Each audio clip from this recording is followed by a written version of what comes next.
दोस्तों, हम डेली सुबह उठकर सूर्य उदय और रात को चंद्रमा का उदय पृथ्वी पर देखते हैं। तो आपके मन में ये सवाल जरूर उठता होगा कि आखिर चंद्रमा पर स्थिति क्या होगी?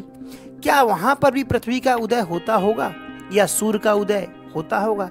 इस पहेली को सुलझाने के लिए वैज्ञानिकों ने यानी दक्षिण कोरिया ने हाल ही में एक चांद पर ऑर्बिटर मिशन भेजा था और उससे आई हुई तस्वीरों ने इस गुत्थी को सुलझा दिया है और इस बात के प्रमाण दिए हैं कि चंद्रमा पर भी पृथ्वी का उदय होता है।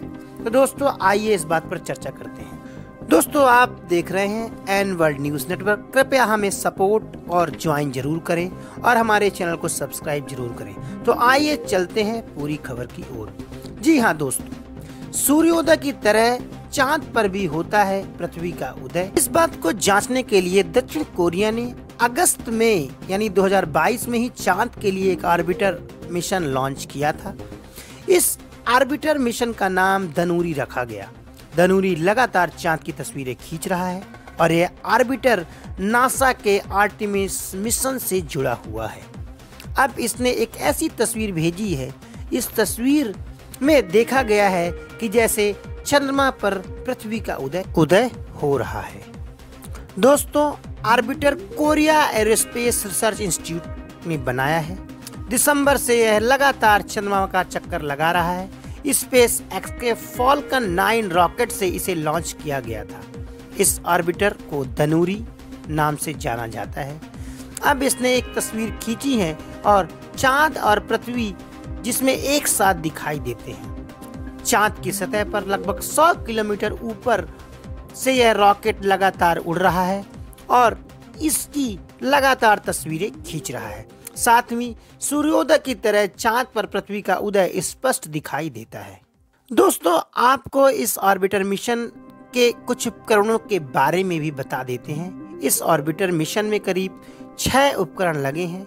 इसमें नासा की ओर से विशेष यानी एरिजोना स्टेट यूनिवर्सिटी ने एक शैडो कैमरा बनाया है जो कि इस उपकरण में लगा हुआ है। वही दक्षिण कोरिया के विश्वविद्यालय और अनुसंधान संस्थानों ने भविष्य की लैंडिंग साइट्स को खोजने के लिए एक हाई रेजोल्यूशन कैमरा भी लगाया है। वही चांद के चुंबकीय क्षेत्र को मापने के लिए एक उपकरण लगाया गया है। वही चंद्रमा के सतह में तत्वों की पहचान यानी किस तरह के एलिमेंट्स वहां हैं तथा गामा रे स्पेक्ट्रोमीटर भी इस पर लगाया गया है ताकि वह चांद की कंप्लीट इंफॉर्मेशन इकट्ठा करके हमें चंद्रमा में छुपे हुए रहस्यों का भी पता लगाया जा सके। इसीलिए इस मिशन को लॉन्च किया गया है। वहीं इस मिशन में इकट्ठा किया हुआ डेटा भविष्य के ऑर्बिटर मिशंस जो भी चांद पर छोड़े जाएंगे उसके बारे में भी होगा कि आखिर भविष्य में चंद्रमा में किस तरह के मिशंस को लॉन्च करें और भी कितने तरह की जानकारी हम इकट्ठा कर सकेंगे। तो इस मिशन का जो उद्देश्य है कि उसका एक प्रिलिमिनरी डेटा इकट्ठा किया जाए और चांद के बारे में कुछ अनसुलझे जो रहस्य हैं उसके बारे में भी पता लगाया जा सके। वहीं इस डेटा से वहां पर पानी की मौजूदगी के बारे में भी पता लगाया जा सकेगा। वही इसका वो प्रॉपर मैपिंग भी करेगा। वहीं दक्षिण कोरिया ने इस मिशन को लेकर 2021 में आर्टेमिस मिशन से समझौते पर हस्ताक्षर किए थे कि आर्टेमिस के साथ ही यह मिशन को भी भेजा जा सकेगा। वही चांद के ध्रुव के पास छाया वाले क्षेत्रों की तस्वीर लेना जिसे शैडो कैम का मुख्य काम है कि जहां पर उसकी शैडो पड़ती है वहां की फोटोग्राफ्स निकाली जाएं। इससे शोधकर्ताओं को बर्फ की खोज करने, इलाके की मैपिंग करने और वहाँ का जो मौसम है यानी यहाँ का जो क्लाइमेट एनवायरनमेंट है उसमें कैसे परिवर्तन हो रहा है इसके बारे में भी पता लगाने में काफ़ी मदद मिल सकेगी। नासा के ऑर्बिटर मिशन की तुलना में शैडो कैम कई 100 गुना ज़्यादा संवेदनशील है।